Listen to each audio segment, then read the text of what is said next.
आग्र्याच्या दरबारामध्ये छत्रपती शिवाजी महाराजांच्या समोर संभाजी महाराज असताना संभाजी महाराजांनी औरंगजेबाची 5000 मनसबदारी स्वीकारलेली आहे. छत्रपती शिवाजी महाराजांच्या समोर महाराजांची होकार असल्याशिवाय होईल? पण आता दरबारात अडकलोय, स्वीकारल्याशिवाय पर्याय नाही. आता स्वीकारू, नंतरचं नंतर बघू. राजकारण असतं ते. परिस्थिती काय, त्या परिस्थितीमध्ये कोणते निर्णय घ्यावे लागतात, काय परिस्थिती असते, आपण पाहणार आहोत का नाही?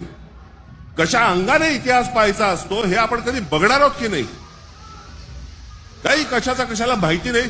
छत्रपती शिवाजी महाराजांसाठी औरंगजेबाचा जो माणूस आला होता, मिर्झा राजे जयसिंग राजपूत हिंदू होता ना, ज्या सिंहगडावरती आमच्या तानाजी मालुसरेंचा आज तिथे मृत्यू झाला, ते कोणाबरोबर लढाई झाला?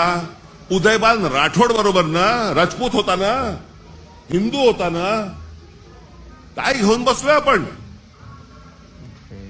कोणत्या काळात जगतो होता आपण? छत्रपती शिवाजी महाराजांच्या जन्माच्या अगोदरचा काळ वेगळा होता, नंतरचा काळ वेगळा आहे. मी अनेकदा माझ्या भाषणांमध्ये मी सांगितलेलं आहे, परत एकदा सांगतो, औरंगजेब विषय निघालाय म्हणून. औरंगजेब बादशाह त्याचं राज्य कुठपासून कुठपर्यंत होतं? अफगाणिस्तान पासून दक्षिणेपर्यंत आणि इथे बंगालपर्यंत.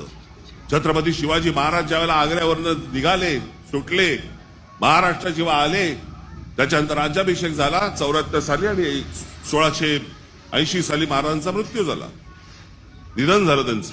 त्या दरम्यान औरंगजेबाचा एक पुत्र, मुलगा, महाराज गेल्यानंतर दक्षिणेत आलाय आणि औरंगजेबाच्या मुलाला शह म्हणजे राहायला जागा बरोबर घेतलं. हे संभाजीराजांनी घेतलंय. तो तिथून पळून आलाय. वाचा जरा इतिहास, वाचा जरा.